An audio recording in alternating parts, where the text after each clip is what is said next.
जब से मैडम का वापस से ये सब कुछ शुरू हुआ है, एमआरआई हुआ है, 2 डॉट्स की बात आई है, तब से इतना ज्यादा पीआर हो रहा है, हर हाल में पीआर हो रहा है। क्यों? क्योंकि एक तो जनाब को काम छोड़ना क्या पड़ा, एक्चुअली वो तो हटा दिया गया, ये तो सबको आपको पता ही है। लेकिन अब उस बात को छुपाने के लिए, हल्का करने के लिए ये भी बातें बाहर आ रही थी कि मैडम को जरूरत है जनाब की, इसलिए जनाब ने काम छोड़ दिया, कि बिल्कुल गलत बात है। मैडम ने खुद बैठकर बड़े ही एक्साइटमेंट में ये बोला कि नहीं, ये काम करने के लिए बिल्कुल रेडी हैं। मैंने तो बल्कि इनसे कहा था, मैंने तो इनसे जिद करी है कि आपको काम करना, मैं जब भी इलाज कराऊंगी, मैं जब भी टेस्ट कराऊंगी, मैं जब भी एमआरआई कराऊंगी, मैं जब भी पेट स्कैन कराऊंगी, जब आप डेट बुक कर लेंगे। तो ये भाई साहब और कुछ नहीं है, तगड़ा पीआर चल रहा है एक नई इमेज क्रिएट करने के लिए। बेस्ट बेटा, बेस्ट भाई, बेस्ट हस्बैंड। ये तो आप सबको ही पता है कि जो बल्ब जलाने की तैयारी हो रही है, तो उसमें करंट का इंतजार हो रहा है, करंट लगाने की तैयारी हो रही है, जिससे कि इनका बल्ब जल सके। मैं मानती हूँ पापा की कंडीशन ठीक नहीं है, मैं मानती हूँ मैडम का भी ट्रीटमेंट चल रहा है, लेकिन उन सारी चीजों को इस तरीके से भुनाना क्या किसी भी हद तक सही है? बताइएगा जरूर। Hi friends, welcome back to my channel. Channel में न्यू है तो चैनल को सब्सक्राइब कर लें और साथ ही साथ बेल आइकन प्रेस कर दें, जिससे कि हमारे आने वाली वीडियो की नोटिफिकेशंस आपको पहले ही मिल जाए। जनाब ने व्लॉग डाला 8 मिनट समथिंग का, फिर चालू ने व्लॉग डाला, और वो भी 2-3 दिन इंतजार करने के बाद अपनी गलती से कुछ नहीं सीखा। सॉरी, भाई की गलती से। अपनी गलती तो होती ही नहीं है ना किसी की, सिर्फ दूसरे की गलती होती है। तो भाई की गलती से कुछ नहीं सीखा, दिमाग तो लगाया चालू अप्पी ने बैठ के स्क्रिप्ट लगा के। हालांकि स्क्रिप्ट के अकॉर्डिंग कुछ ज्यादा ही बोल गई, ज्यादा बोल गई तो फंस गई। वो कहते हैं ना विक्रम बेताल के, तू बोला और मैं चला। बस मुझे कुछ कुछ बातों में ये बात याद आ जाती है, तो बस फ्लो में बोलने की वजह से, लंबी वीडियो खींचने की वजह से इतना कुछ बोल गई कि खुद का पचका खुद ही कर चली गई। मुझे लगा था कि ये थोड़ी सी चालाकी दिखाएगी और दिमाग यूज करेगी अब, लेकिन भाई दिमाग तो सारे व्यूज में चला गया ना, व्यूज कैसे लाया जाए। मुझे लगा था कि चालू जो है ना थोड़ी समझदारी दिखाएगी और जनाब के ब्लॉग से कुछ सीख लेगी। फर्स्ट ऑफ ऑल तो मोनेटाइज करने की कोई जरूरत नहीं है, सब कह रहे हैं, सारी दुनिया कह रही है इस चीज के लिए। लोग मुझे कॉल आउट कर रहे थे इस चीज के लिए कि अपने कमेंट चेक करो, लोग उनको लताड़ रहे हैं, लोग उनको सीख दे रहे हैं। अब जाओ जाकर देखो लोग किस तरीके से इनकी असलियत को समझ चुके हैं कि इन्होंने पापा की क्रिटिकल हेल्थ कंडीशन को भी भुनाया है। भुनाया नहीं है तो क्या है ये? जो हेल्थ अपडेट 2 मिनट 3 मिनट की वीडियो से दी जा सकती थी, सिर्फ मेन जो बातें वो बोली जा सकती थी, जब पापा ठीक हो जाते, घर चले जाते, उसके बाद आराम से आप अपना कंटेंट बना लेते और कोई लाले नहीं पड़े इनको कंटेंट की कि भाई आज अगर वीडियो एक मोनेटाइज कर नहीं डालेंगे तो इन पर कुछ भी कोई प्रॉब्लम हो जाएगी। भाई बहुत लंबा चौड़ा हिसाब किताब लेकर चलते हैं, लेकिन ये सिर्फ और सिर्फ हाय माया है, हाय माया है। लोग तो 15-15 20-20 दिन का, 1-1 2-2 महीने तक के लिए भी गायब हो जाते हैं अगर घर में कोई ऐसी कंडीशन होती है। खुशी और विवेक का आपस में कंट्रोवर्सी चल रही थी और ये रूमर हो रहे थे कि भाई लड़ाई झगड़े हो रहे हैं, सेपरेट हो रहे हैं, लड़ाई फजीते बहुत है, रिकॉर्डिंग भी वायरल हो रही थी। 2-1 महीने तक कुछ नहीं डाला था। फिर वहाँ निदा सुफियान का भी आप देखो, उनकी भी इसी तरह की बातें आ रही थी, रूमर आ रहे थे, वीडियोज नहीं डल रहे थे। वो तो हो गई, चलो एक अलग चीज हो गई, लेकिन अगर कोई हेल्थ कंडीशन आ रही है, सीरियस हेल्थ कंडीशन है, तो उसमें तुम 4 दिन नहीं रुक सकते। खुद के ही पापा की इतनी क्रिटिकल कंडीशन है कि तुम दूसरों से लोगों की दुआओं की दरख्वास्त कर रहे हो, लेकिन खुद अपने ही उनके बच्चे उनके लिए वीडियो बना रहे हैं अपडेट देने के लिए, जो कि दी जा सकती थी शॉर्ट वीडियो के थ्रू, जो 3 मिनट की होती है। 3 मिनट में अपने मन की बात आप बोल सकते हो, अगर सिर्फ और सिर्फ आपको दुआओं की दरख्वास्त हो, बस उसी के लायक ही अगर आप वो वीडियो डाले हो। लेकिन अगर आपको 3 मिनट से ज्यादा यानी कि 8 मिनट से ज्यादा की वीडियो चाहिए जिसमें कि ऑटोमेटिक ऐड लग सकते, तो भाई दिमाग में आपकी में फिर कमाना ही हुआ। ये अपडेट देना, दुआ मांगना, ये दूसरों से गुहार लगाना नहीं हुआ कि आप लोग दुआ करो और हमारे घर वाले ठीक हो जाए। यहाँ तो दिमाग में सिर्फ और सिर्फ पैसा ही है, क्योंकि मोनेटाइजेशन मतलब पैसा, और मोनेटाइजेशन के लिए आपको उंगली लगाकर ना उसको टच करके मोनेटाइजेशन ऑन करनी पड़ती है। ऑटोमेटिक यूट्यूब नहीं कर देता। जिनको नहीं पता यूट्यूब चलाना, जिनको नहीं पता, ये उनके लिए बता रही हूँ। जो क्रिएटर्स हैं उनको पता है कि आपको वीडियो को मोनेटाइजेशन ऑन करना पड़ता है, तब जाकर आगे पीछे भी ऐड आती हैं, और बीच में ऐड आने के लिए आपको 8 मिनट से ऊपर की वीडियो चाहिए। आपने स्टोरी लगा दी, बहुत अच्छी बात है, आप शॉर्ट वीडियो में भी आप बोल सकते थे, बहुत अच्छी बात है। कम्युनिटी लगा दी, कम्युनिटी लगाकर भी आप बोल सकते थे। ऐसी बात नहीं है कि जो बातें आपने बोली हैं उतनी बातें कम्युनिटी लगाई जा सकती थी, बोलकर बताने की अगर है तो आप शॉर्ट वीडियो में भी बता सकते थे। बट दोनों बहन भाई ने 8 मिनट से ऊपर की वीडियो बनाई, जिससे कि अच्छे खासे ऐड लग जाए, कमेंट्स आए। कमेंट तो शॉर्ट वीडियो पे भी आ सकते थे भाई, और चालू अप्पी ने तो बिल्कुल ही हद कर दी। जनाब के लिए कौन से लोगों ने कम बातें बनाई थी कि भाई ब्रांडेड कपड़े पहनकर बैठे हैं, सेटअप लगाकर बैठे हैं, बाल ऐसे हो रहे हैं, जिनके जो करीबी लोग ना आईसीयू में होते हैं ना, जिनकी क्रिटिकल कंडीशन होती है, जिनका डॉक्टरों का भी ये भी नहीं नहीं है, तसल्ली भी नहीं दे रहे हैं कि भाई क्या है, हम नहीं अभी कुछ बता सकते। ये मैं नहीं कहती हूँ, ये चालू अप्पी के शब्द हैं, जिसको फनी ने तो कुछ और ही शब्दों के हिसाब से बोल दिया। मतलब लाइक सीरियसली वो क्या कह रहा, कभी बंदा कह रहा है कि जो दुनिया में आया है वो जाना है, मौत का मजा सबको चखना। भाई तुम बेवकूफ हो क्या? ऐसे कौन आकर जो है हेल्प मांगता है, दुआएं मांगता है कि तुम ये कह रहे हो? अरे मन में तो तुम पहले ही नेगेटिव सोच कर बैठे हो। और लोग कहते हैं कि पॉडकास्टर्स नेगेटिव सोचते हैं, उनके खुद के खानदान वाले, घर वाले तो देख लो, उनकी खुद की औलादे तो देख लो क्या कर रही है। कहता है घर में मातम का माहौल छाया हुआ, मतलब इसको ईद मनाना था, ऐसे जैसे भाई भाभी ने ईद मनाया ना, बेचारों का सारा कंटेंट चला गया इसलिए सड़ रहा है। और भाई गंदा कितना मुंह बना रहा था। चालू ने फेस पे स्माइल चिपका रखी थी, जिनको वाकई में अंदर जो ना एक एक मिनट मुश्किल लग रहा होता है ना, दर्द और तकलीफ हो रही होती है ना, उनके चेहरे कुछ और ही बयां करते हैं। को बता रही थी कि मैडम का जो जब से ये वापस स्पोर्ट्स का पता चला है, उसके बाद जो मीडिया में इतनी ज़्यादा पीआर हो रही है, इतनी ज़्यादा पीआर हो रही है कि इतने आर्टिकल है, और भाई फेसबुक पे क्या, इंस्टाग्राम पे क्या, यूट्यूब पे क्या पीआर एक्टिविटी हो जा रही है। भाई ये क्या है, रीलॉन्च होने की तैयारी है कि जब मैडम जनाब की तरफ से सब मामला शांत है कि सब ठीक है और अब ऐसी कोई डेंजर वाली बात नहीं है, तो इतने आर्टिकल प्रिंट हो रहे हैं। और अब क्या है, अब जनाब का सॉन्ग आने वाला है, तो लोग अटकलें लगा रहे हैं। अटकलें नहीं लगा रहे, एक्चुअली ये सही भी बात है। उनके जो अटकलें हैं, जो उनके अंदाजे हैं ना, वो गलत नहीं है। क्यों? क्योंकि एक तरफ वो पापा की तबीयत इतनी ज्यादा क्रिटिकल बता रहे हैं, दूसरे दिन ही वो घर में जाकर, होटल में जाकर वीडियो रिकॉर्ड कर रहे हैं, कट्स लगा लगा के, मोनेटाइज कर करके। और उससे पहले एक रात पहले वो दिखाई दिए कहाँ पर, घूमते फिरते हुए। अब वीडियो उसी दिन रिकॉर्ड करिए, लेकिन अपलोड अगले दिन करिए। अगर आप वीडियो को ध्यान से देखोगे तो वहां पर पहले अभिषेक खड़ा हुआ है, और फिर एक गैलरी में से या कहीं से भी वो निकल कर आ रहे हैं, क्योंकि पहले कैमरा ऑन कर खड़ा करके रख दिया गया है, एंड देन वो आए हैं, फिर भीड़ को चीरते हुए वो बाहर आए हैं अभिषेक के इशारे करने। ये क्या है, पहले किसी को बता दे। और दूसरी बात, ये जो मीडिया पर्सन होते हैं ना, ये पहले कभी एक ज़माना हुआ करता था जब इनको बाइट्स लेनी होती तो ये खुद से दौड़ कर जाते थे, लेकिन आज की डेट में ये सब पेड होते हैं, और वो खुद कई सारी बातें वो खुद से बोल चुके हैं कि लोग कॉल कर करके पैसा देकर बुलाते हैं। अभी ये हर जगह जाते फिरते रहते हैं, इतनी जगह घूमते फिरते जाते हैं। कभी देखा है कि लोग कहीं पे भी जो मीडिया पर्सन है उनको बुला के करे? और दूसरी बात, लोग बता रहे हैं कि जो रेस्टोरेंट है वहाँ होते हैं, पर इतना भी नहीं होता है कि एवरी टाइम ही वहाँ पे खड़े रह के उनको ये भी टाइमिंग पता थी कि जनाब मैडम वहाँ पर है। जनाब मैडम तो वैसे भी सड़कों पे घूमते रहते हैं, पर कभी देखा है आपने किसी ने रोक कर उनसे बाइट ली हो, उनसे इंटरव्यू लिया हो? अभी चालू अपने जो वीडियो डाली है ना, उसके बारे में भी इतने बड़े बड़े आर्टिकल छप कर आ रहे हैं, प्रिंट होकर। और आज तक वाले तो भाई ऐसा लगता है जैसे उनको तो कुछ काम ही नहीं रह गया। आप मुझे सिंपल सी एक बात बताओ, जब मैडम के साथ ये ऐसा हुआ था और इन्होंने खुद ही 4 से वीडियो रिकॉर्ड करवाई थी, तो क्या स्टाइल मार रहे थे? क्या स्टाइल मार रहे थे? बोलो कि नहीं नहीं नहीं, ये मत करो, ये मत करो, ये मत करो। और जनाब मैडम स्पॉट हुए वहाँ पर रेस्टोरेंट में। अब बहुत सारे लोग ये भी कह रहे हैं कि रेस्टोरेंट, मुझे ऐसा फर्स्ट टाइम लगा था देखने में कि शायद वो जो हॉस्पिटल है उसकी शायद कैंटीन होगी, जहाँ पर ये लोग स्पॉट हो गए, क्योंकि उनको पता है कि भाई पापा को लेकर यहाँ पर आए होंगे। बट नहीं, वो तो हाई पॉइंट है, वो तो एक साउथ इंडियन रेस्टोरेंट है, जहाँ पे उनको अचानक से जो पेपराजी थे उनको सपने आ गए कि मैडम जनाब वहाँ पर स्पॉट होने वाले हैं, बाकायदा अपने प्रिंस के साथ, और वो भी उसको बड़ी अच्छी तरीके से प्रैक्टिस कराकर। अभी तक तो सलाम की प्रैक्टिस कराए थे, मुझे कोई प्रॉब्लम नहीं है नमस्ते कराने से, हम लोग करते हैं। और मेरी एक सब्सक्राइबर है, वो हमेशा से मुझे सत श्री अकाल बोलती है, मैं हमेशा रिप्लाई करती हूँ उनको। हम जहाँ रहते हैं वहाँ मिलजुल कर रहते हैं, वहाँ नमस्ते भी करते हैं और सलाम भी करते हैं। बात उसकी नहीं है, बात इसकी है कि जब बच्चे को बचपन से सलाम सिखाया जा रहा है। अब बहुत सारे लोग ये कह रहे थे कि इशारा भी, इशारा सलाम इशारे में। अरे भाई, जनाब और जनाब के बेटे को इशारा कर सलाम करते हुए भी 1000 बार देखा है हम। तो इस बार हाथ जोड़कर ये नमस्ते कराने का मैडम ने ये क्यों सोचा है आपने?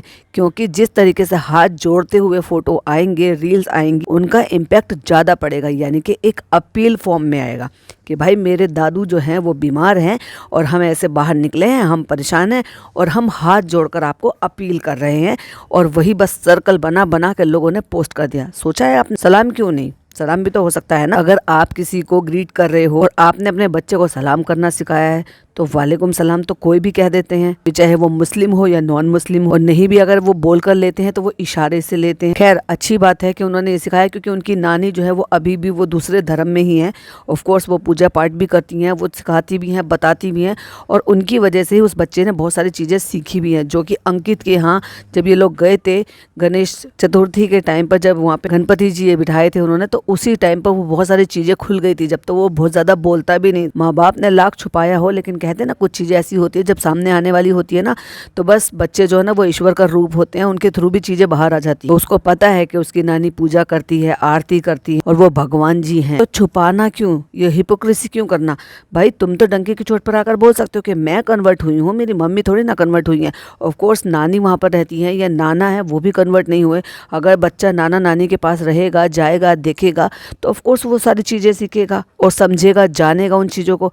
तो ये दोगलापन क्यों। वहीं अगर इन लोगों को अगर कोई एक्टिंग करनी हो, यानी कि अपने करियर लाइन में कोई भी रोल निभाना हो, चाहे तिलक लगाना हो, चाहे मंदिर जाना हो, चाहे हिंदू का कोई भी रिचुअल निभाते हुए दिखाना हो, तो भाई वो पापी पेट का सवाल हो जाता है कि भाई एक्टिंग है क्योंकि खाना है दाना पानी के लिए, कि पापी पेट का सवाल है तो ये हम सब कुछ कर लेंगे। और वहीं अगर अपने दोस्तों को, अपने ऑडियंस को या किसी को भी उसी धर्म की कोई चीज़ के लिए ग्रीट करना हो, विश करना हो, तो इनकी हिपोक्रेसी सामने आ जाती है। जबकि व्लॉगिंग से पहले सब कुछ करते थे, सब इतने सोशल मीडिया पर इनके पुराने फोटोज है ना, वो कहते हैं ना कुछ चीज़ें अपने पुराने निशान मिटाए नहीं जा सकते। बहुत फोटो हैं मंदिर जाते हुए, तिलक लगाते हुए और होली खेलते हुए, दिवाली मनाते हुए, सब काम करते हुए। लेकिन जब से इनको वैसी वाली ऑडियंस मिली है, अल्हम्दुलिल्लाह, सुभान अल्लाह, माशाल्लाह, मैं कह रही हूँ उसमें कोई बुराई नहीं है, मैं खुद एक मुस्लिम हूँ, बट हिपोक्रेसी नहीं करनी चाहिए क्योंकि पहले कुछ और थे, फिर बाद में कुछ और हो गए। और अब जब सॉन्ग आएगा तो क्या कहोगे कि सिर्फ मुस्लिम सुनो, हिंदू मत सुनो या किसी और धर्म के मत सुनो। अरे भाई आप लोग एक्टर हो, आपके लिए ये सारी चीज़ें जो ना, ये जस्टिफाई करना और ये जो है स्पेसिफाई करना, ये गलत है कि हिंदू है, ये है, वो है। रिस्पेक्ट करो तो सबकी करो, हिंदुस्तान में रहते हो। लेकिन अभी ये जो पब्लिसिटी का चल रहा है ना, ये जानबूझकर किया जा रहा है क्योंकि जनाब को रीलॉन्च होना है। जनाब को सब भूल गए हैं, मैडम को सब भूल गए हैं।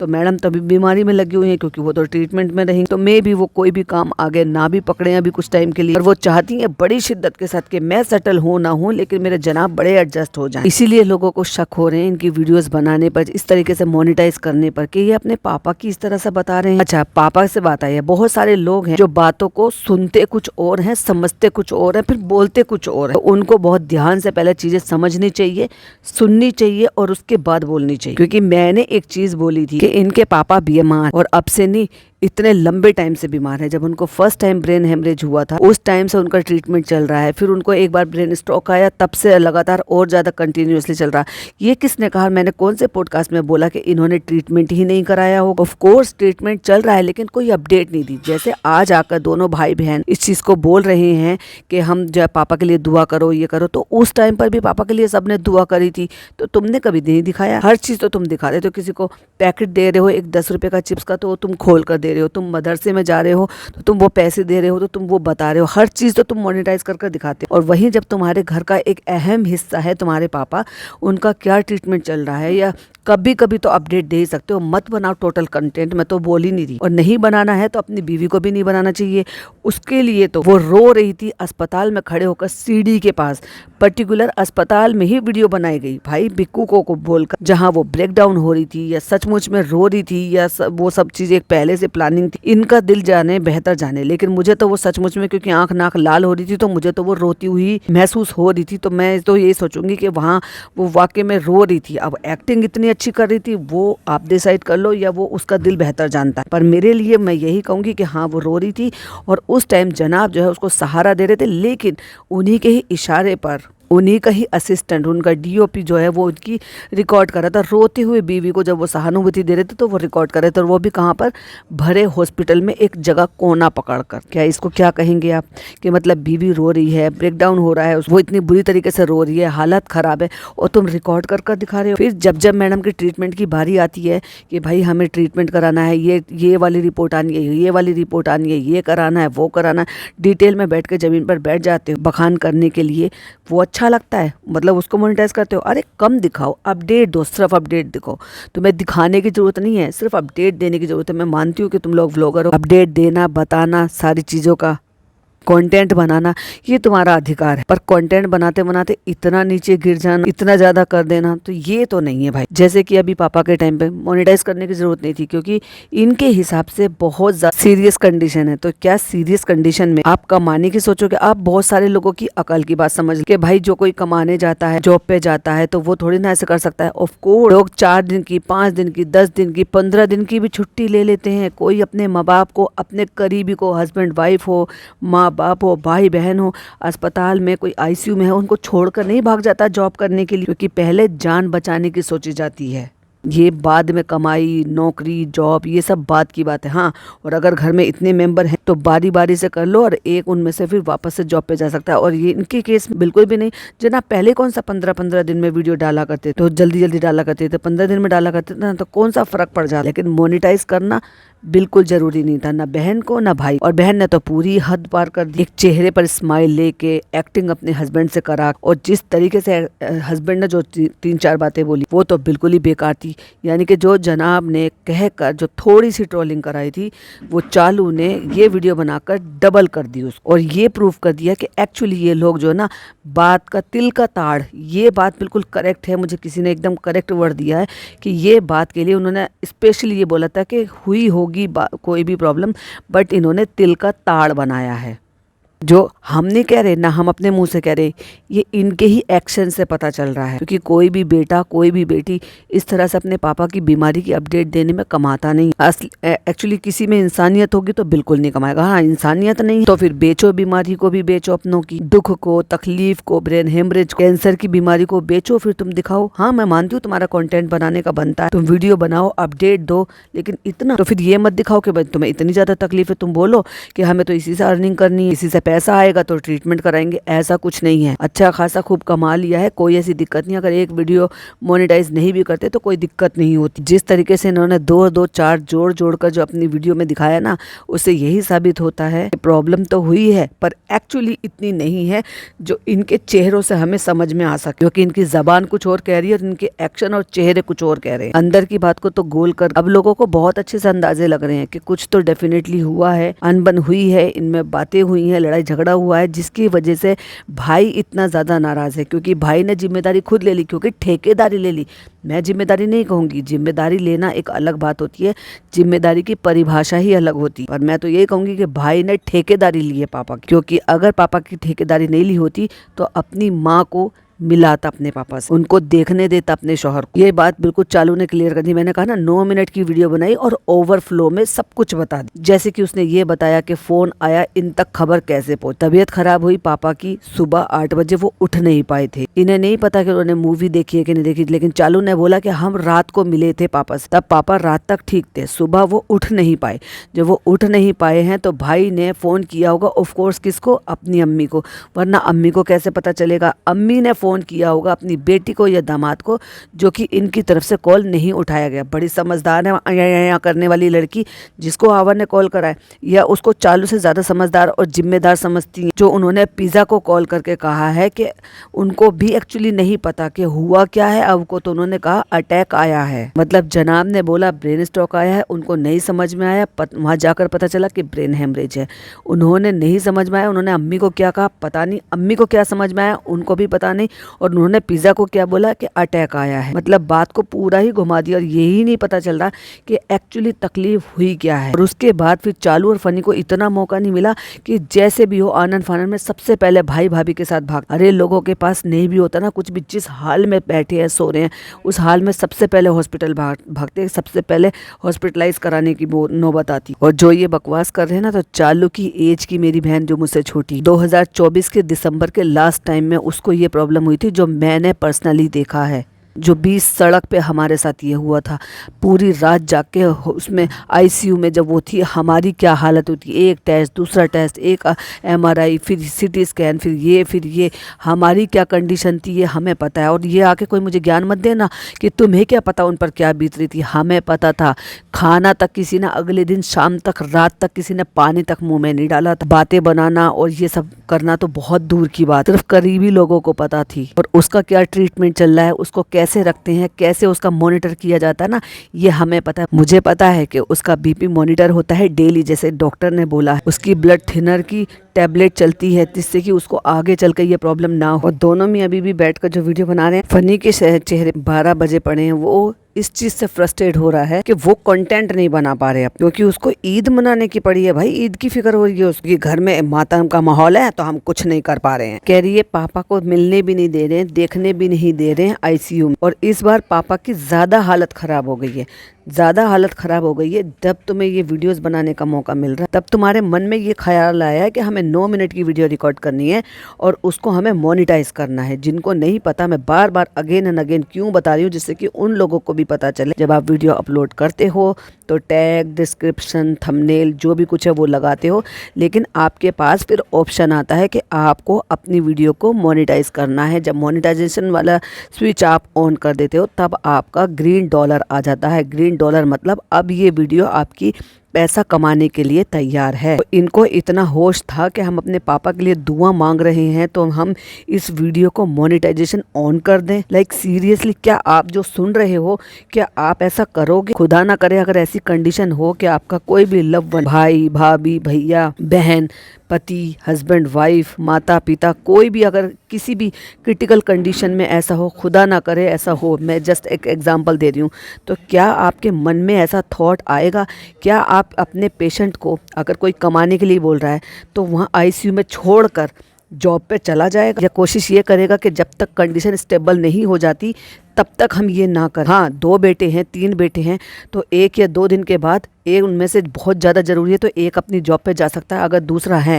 लेकिन यहाँ तो जनाब अकेले ही 1 मैन आर्मी बने घूम रहे हैं। जीजा का साथ नहीं, बहन को साथ नहीं, बहन को देखने नहीं दे रहे, माँ को देखने नहीं दे रहे, और छोड़ा किसको वहाँ पे? देव भैया को। वाह! अरे भैया, देव भैया को माना कि देव भैया को छोड़ा, इसका मतलब जनाब ने ये प्रूफ कर दिखा दिया कि चालू को इतनी ज़रूरत नहीं है जितना करीब देव भैया है। और ये तो जनाब ने पहले भी प्रूफ कर दिया था। अगर आपको याद हो तो जब ये लोग खेमसर गए थे तो वहाँ पर अम्मी की बेडिंग ज़मीन पर लगा दी गई थी और बेड पर कौन सोया था? देव भैया, क्योंकि पापा को अम्मी से ज़्यादा देव भैया की ज़रूरत है। ये अगेन एंड अगेन इनकी ही वीडियो से इन्होंने ही प्रूफ करा है कि अम्मी की कोई वैल्यू नहीं है इनकी नज़र। 4 दिन के लिए गए थे, ये चाहते तो 4 दिन के लिए उनको छुट्टी दे सकते थे, 4 दिन के लिए उनको रिलैक्स रख सकते थे, या चलो साथ में ले भी जा रहे, मैंने माना, तो उनको अलग रूम में रखा जा सकता था। आपने नान को अलग रूम में रखा था ना, तो उनको अलग रूम में रखा जा सकता था, अम्मी पापा को अलग रूम में रख लेते। तो क्या अम्मी उनको वॉशरूम तक नहीं ले जा सकती हैं अगर रात को उठना है? दिन भर में तो देव भैया वैसे भी संभालते थे, लेकिन इनके रिश्तों की बिल्कुल एकदम गड़बड़ हुई पड़ी है। और सही बताऊँ ना तो उनके पापा को भी ना अब जितनी कंपनी जो है ना देव भैया की पसंद आती है ना, वो शायद किसी और की भी नहीं आती।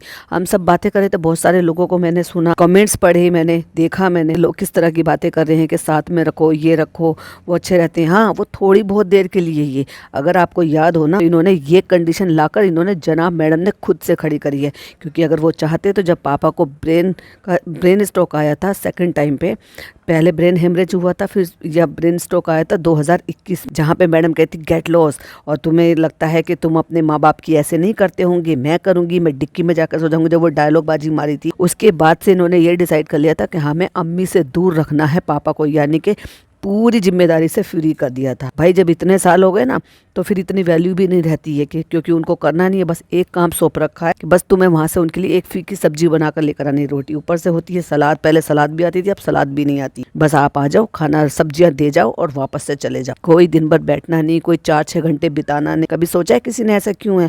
और अम्मी की तरफ से ये क्यूरियोसिटी क्यों नहीं होती है कि नहीं मुझे पापा के साथ बैठना है, मुझे पापा के साथ रुकना है, मैं तो दिन भर यहाँ बिता कर जाऊंगी। जिनको नहीं पता मैं वो भी क्लियर कर दूं, देव भैया पापा को सारे पर्सनल काम करते हैं, इवन कपड़े भी देव भैया धोते हैं, खुद के भी और पापा के भी, जो कि वहीं पापा के कमरे में ही जो बाथरूम है ना, वहाँ मैडम ने मशीन लगा कर दी है, या हाथ से धोते हैं मुझे नहीं पता, लेकिन वो काम भी वही करते हैं। यानी कि अम्मी को सारी जिम्मेदारी से फ्री कर दिया, तो अम्मी को क्यों ही परवाह होगी किसी चीज़, क्योंकि जनाब ने ये हालात बनाए हैं। जबकि पहले तो हस्बैंड वाइफ दोनों ही साथ में रहते थे। क्या आपके घर में ऐसा होता है कि अगर कोई कंडीशन होती है तो पापा को कोई अगर परेशानी होती है तो अम्मी इस चीज़ के लिए पीछे हट जाएं, या अम्मी को कोई परेशानी हो तो पापा किसी चीज़ के लिए पीछे हट जाएं? ये सारी अनोखी चीजें, अनोखी बातें इन्हीं के घर में क्यों देखने को मिलती है? माना के पापा बीमार हुए हैं, माना के पापा के ब्रेन की प्रॉब्लम हुई है, पर अम्मी तो ब्रेन से तंदुरुस्त है, वो क्यों नहीं कुछ एफर्ट लेती हैं? क्या बेटे की इतनी ज़्यादा चलती है कि माँ को सुनना, माँ की बातों को मानना, माँ का जो अपने हस्बैंड के लिए जो भी चीज़ें हैं वो माँ कुछ ही नहीं कर सकती अपनी तरफ से? ये मेरे तरफ से आपके लिए सवाल है, लिखिएगा जरूर प्लीज़। जो कमेंट नहीं भी करते हैं वो भी कमेंट कीजिएगा। सिर्फ एक कमरा दे देने से, केयरटेकर दे देने से क्या फ़र्ज अदा हो जाते हैं?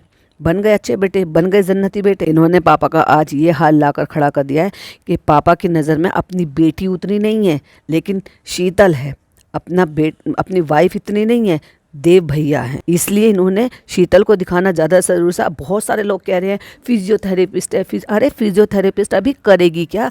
फिजियोथेरेपिस्ट का काम तब होता है जब आप डिस्चार्ज होने वाले होते हो, तब डॉक्टर फिजियोथेरेपिस्ट को वो ये बताते हैं कि आगे इनको क्या प्रैक्टिस करानी है। अभी तो उनकी सर्जरी भी नहीं हुई है, अभी तो वो आईसीयू में। अभी उनको अपनी वाइफ की, अपनी बेटी की, इनकी नीड थी, अपने परिवार की नीड थी, ना कि फिजियोथेरेपिस्ट की, ना कि केयर टेकर की। हाँ, केयर टेकर की इसलिए जरूर हो सकती है क्योंकि ये जो सो कॉल्ड जन्नती जनाब बेटे हैं, ये कहाँ गए हैं? ये गए हैं अपने होटल में, क्योंकि वहां इनको वीडियो रिकॉर्ड करनी थी मोनेटाइज करने के लिए। इसलिए देव भैया को छोड़ के गए कि तुम मेरे बाप की यहाँ पे जिम्मेदारी उठाओ और जन्नती बेटा मैं हूँ। मैं सिर्फ आपको चीजें बता सकती हूँ, क्या सोचना है ये आपका अपना फैसला है, आपको क्या लगता है ये भी आपका अपना फैसला है। पर अपनी जो भी आपकी अपनी ओपिनियन होगी मेरे साथ जरूर शेयर कीजिएगा। इतना पीआर हो रहा है, इतना पीआर हो रहा है, वो सिर्फ किस लिए हो रहा है? क्योंकि जनाब को रिलॉन्च होना है, जनाब को अपना जो बल्ब है उसको जलाना है, जनाब को वापस से लाइमलाइट में आना है। इतनी पीआर एक्टिविटी हो रही है। जो चालू ने कल वीडियो डाली है ना, उसका भी लंबा चौड़ा आर्टिकल प्रिंट हुआ। आर्टिकल अभी भी मैडम के नाम के प्रिंट हो रहे हैं। दीपिका कक्कड़ के ससुर को स्ट्रोक नहीं, हैमरेज हुआ। पहले हुआ था लकवा, अब इस बार लक्षण बदले हैं। क्या है फर्क? वाह। लेकिन दीपिका कक्कड़ के ससुर के नाम से, लेकिन पब्लिसिटी तो जनाब को चाहिए था, लाइमलाइट में तो जनाब को आना है। अगला देखो, कल तक का, मतलब चैनल का नाम आप समझ जाओ, मैं कल तक बोल रही हूँ। तो कल तक का अगला आर्टिकल देखो, जिसकी हेडलाइन, आईसीयू में पिता, बुखार से तड़पा बेटा, हाल बताते हुए रुआसी हुई सबा इब्राहिम, बोली दुआ करिए। रुआसी, लाइक सीरियसली, आपको एक भी आंसू, एक भी एक्सप्रेशन, एक भी सैड फेस का जो है एक्सप्रेशन आपको दिखाई दिया चालूपी के फेस के अंदर से? वो कितनी ज्यादा डरी हुई है, अंदर से उसको कितना डर है, क्या आपको चेहरे पर दिखाई दिया? फ्रेंकली बोलूं, मुझे नहीं दिखाई दिया। यहाँ पर भी आर्टिकल था ये चालू की वजह से, लेकिन आर्टिकल में ये हेडलाइन डाल रखी है और फिर लिखा है, शोएब इब्राहिम और दीपिका कक्कड़ के परिवार को एक बार फिर मुश्किलों का सामना करना पड़ रहा है। शोएब के पिता को ब्रेन स्ट्रोक आया है। आपने तो अपना गलती कर दिया, उन्होंने ब्रेन हेमरेज ऑलरेडी वो बता चुके हैं और आपने ब्रेन स्ट्रोक लिखा है और वो आईसीयू में भर्ती हैं। ये सब पीआर है, क्योंकि ये सब पेड होते हैं। कोई फ्री में किसी के लिए प्रिंट नहीं करता, ना कोई जाके फ्री में जाकर एक दूसरी जगह जो जाकर पेट्रोल डीजल जो भी खर्च करके, टाइम खर्च के आपके लिए बाइट्स नहीं लेकर आता, आपके लिए वीडियो रिकॉर्ड नहीं कर आता, कि आपको सपने नहीं आ रहे किसी को कि आप वहां पर जाकर रेस्टोरेंट खाने जा रहे हैं, जबकि आप लाइमलाइट में नहीं रहते।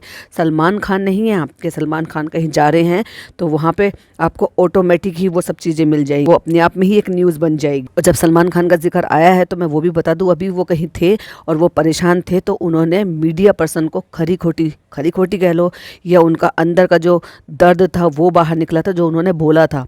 जनाब की बात आ जाए तो जनाब भी इस चीज़ को रोक सकते थे कि नहीं, ये सारी चीज़ें अभी बाहर मत निकालो, ये सब रिकॉर्ड मत करो, क्योंकि अभी हम बहुत ज़्यादा परेशान हैं।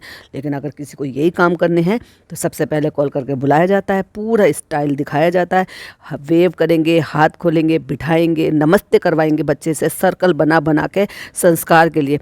बेटे को लॉन्च करना था क्या, दीपिका कक्कड़ के संस्कार देखो, या दादा के लिए जो है अपील करी है बच्चे, क्या जरूरत थी भाई आपको बच्चे को साथ में लेकर जाने की? अगर आप हॉस्पिटल विजिट करने के लिए गए, बच्चों की इम्यूनिटी कितनी ज़्यादा कमज़ोर होती है। और प्लस वहीं अगर देखा जाए तो ये जो मैडम है, जो जनाब कह रहे हैं कि वहाँ पे डिप्पी है, मैं हूँ, देव भैया को दिखाया, शीतल को मिलवाया, ये 4 लोग जाकर मिले हैं। अम्मी का नाम जिक्र नहीं, क्योंकि भाई अम्मी तो रो पड़ेंगी, चलो मैंने माना, बीवी हो सकता है उनसे दर्द दुख देखा ना जाए पापा जी। पर बेटी जब फर्स्ट टाइम स्ट्रोक आया था तो उसने खुद बताया था, जब ब्रेन हेमरेज फर्स्ट टाइम 2013 में हुआ था, तब तुम नहीं थे वहाँ पे, तब वो बेटी ही थी। और उसको पता है पापा की कंडीशन का, इतने साल हो गए हैं, इतनी भी कोई कमजोर दिल की नहीं है कि वो समझ ना पाए कि उनको देखकर जो है ना वो वहाँ पे ऐसे फैल मचा देगी जिससे पापा को प्रॉब्लम हो जाएगी। लेकिन बहाना बहुत अच्छा बनाया आपने, माँ और बेटी को दूर रखने का, कि नहीं मिलने दूंगा मैं तुम्हें पापा से, क्योंकि कंडीशन जो है, हो सकता है कुछ जो भी इनके रिश्तों की बातें चल रही हूँ उसकी वजह से हो, क्योंकि हालात तो यही बता रहे हैं भाई, अंदर की बात नहीं पता, लेकिन हालात यही बता रहे हैं कि कुछ तो सॉलिड हुआ है।